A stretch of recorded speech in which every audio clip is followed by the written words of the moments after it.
Hola, este es un nuevo video del curso de programación orientada a objetos. En este video se dará una definición del constructor y del destructor y pues se hablará un poco de la importancia que tienen en la programación orientada a objetos. El constructor es un método especial. Esto significa que es una función muy especial y muy importante, porque con esta función nosotros instanciamos un objeto, nosotros creamos un objeto.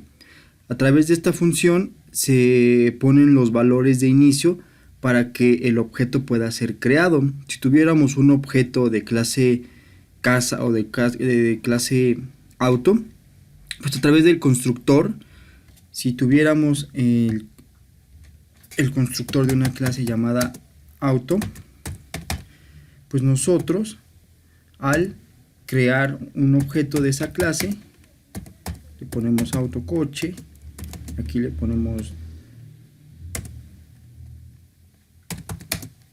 new auto, pues a través de esto, a través del constructor, por aquí podemos especificar, no lo sé, por ejemplo, los kilómetros que va a tener, podemos especificar el largo, que sea, no sé, de 3 metros de largo, que sea de 1,5 metros de ancho. A través de esta función, a través del método constructor, nosotros inicializamos los valores, nosotros creamos el objeto, lo podemos instanciar. Los argumentos o parámetros que se usan en el constructor son los parámetros que necesita el objeto para ser creado. Bien, aquí tenemos cómo se crea un constructor en 3 lenguajes que pues son lenguajes importantes, son lenguajes vigentes y muy usados, muy poderosos también. En Java pues se declara con el mismo nombre que la clase. Si la clase se llama nombre clase, como aquí está abreviado, o se llama auto, o se llama multiplicación, o lo que sea, el constructor lleva el mismo nombre el mismo nombre que la clase.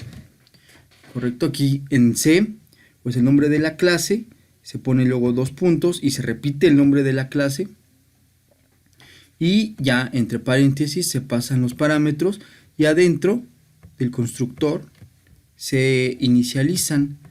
Aquí tenemos un atributo de la clase. Este es pues como cualquier tipo de programación, puede ser un entero, puede ser un flotante. Aquí ese tipo va a recibir de asignación el parámetro que envíen en el método constructor para poder rellenar los campos de los atributos que tiene la clase. No se puede hacer directamente porque el paradigma de programación orientada a objetos es precisamente el encapsulamiento. No se puede acceder directamente a los métodos que están aquí, como es en la programación estructurada. Para poder darle valor a este atributo se hace mediante el constructor, y el constructor recibe de parámetro el valor que el usuario digite. Si aquí fuera un entero y el entero fuera, no lo sé, el número de iterador o uno de las típicas variables de programación, pues aquí se pasa y luego se asigna. Se le pueden agregar condicionales para filtrar ese parámetro y que cumpla.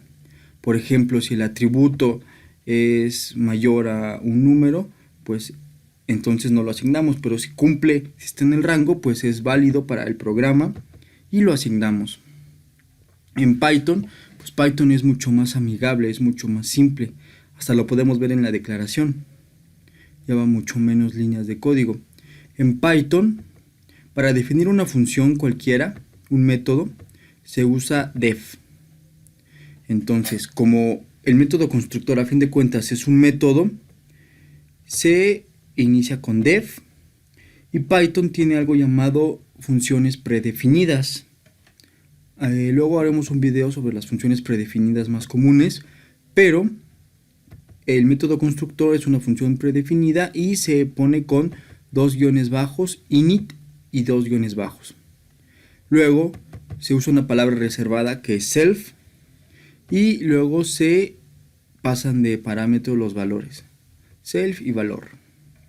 igual se puede filtrar ese parámetro recibido con un condicional o con algún bucle para que el valor que se asigne al atributo de la clase sea un valor útil para el programa, que sea un valor que nos sea de utilidad.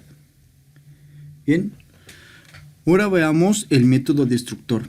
El método destructor es un método especial, igual que el método constructor, y pues como su nombre lo indica, el constructor construye el objeto, el constructor lo inicializa y el destructor lo destruye. Cuando nosotros dejamos de referenciar un objeto, ese objeto con el método destructor se destruye.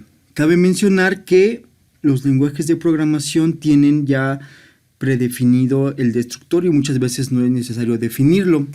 Pero entonces, ¿por qué existe? Pues bueno, la programación, la informática, parte esencial son los recursos, es la memoria. Entonces, pues es una buena práctica declarar un constructor. ¿Por qué? Porque pues así liberamos, cuando dejamos de utilizar un objeto, este objeto se deshace, se elimina. Algo más importante, un ejemplo de algo muy importante del destructor, cuando nosotros tenemos un programa grande, un sistema, pues un sistema son varios programas pequeños, base de datos, parte de base de datos y parte el lenguaje como Java o como C o como Python.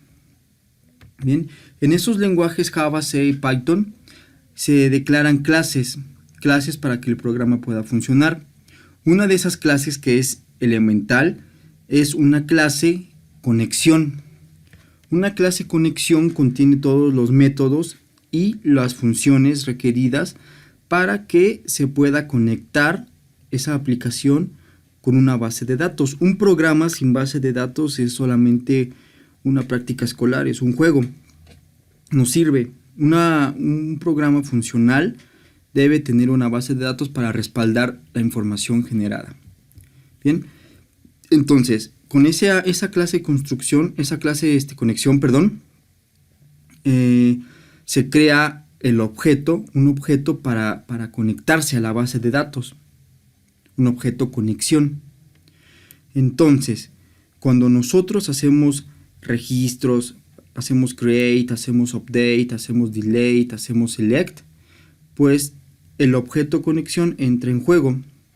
Hacemos los procedimientos en base de datos y pues queremos que cuando acabemos de utilizar esa conexión, cuando acabemos de hacer los registros, las modificaciones a la base de datos, pues queremos que el objeto conexión, el objeto que conectó a la base de datos, se destruya. ¿Para qué? Pues para cerrar la conexión a la base de datos, para asegurarse de que se cargó bien y por cuestiones de seguridad.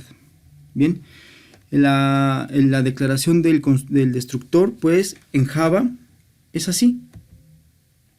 Se pone simplemente aquí lo puse mal. Se pone el nombre, igual el nombre de la clase y dos paréntesis vacíos. Java ya interpreta que es un destructor. En C se utiliza este signo, me parece que es un carácter de los ingleses. Se pone esto, el nombre de la clase y igual dos paréntesis vacíos, así, con puntos. Opcionalmente, si aquí declaramos, aquí está declarado el destructor, si aquí nosotros pusiéramos cosas, no lo sé, por ejemplo, un mensaje, un printf, y queremos decir, no lo sé, se ejecutó, bueno, se ejecutó destructor. Simplemente pues es para notificarle al usuario que entró en acción el destructor, pero no se requiere que tenga nada. Esto hasta puede entorpecer, así está más que bien. Y para Python también es un método especial, está predefinido.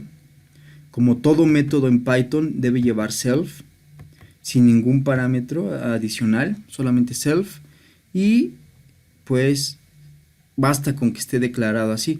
Opcionalmente igual se puede poner un mensaje. Ese mensaje pues puede notificarle al usuario que entró en ejecución el destructor. Aquí también puse como es un comentario en Python. Un comentario en Python es así, con el signo de hashtag o gato, o como le digan, y el comentario. En C y en Java es igual, son dos barritas cruzadas y se pone el comentario o así. Pero creo que eso ya lo saben. Entonces, pues hasta aquí este video. Muchas gracias por verlo.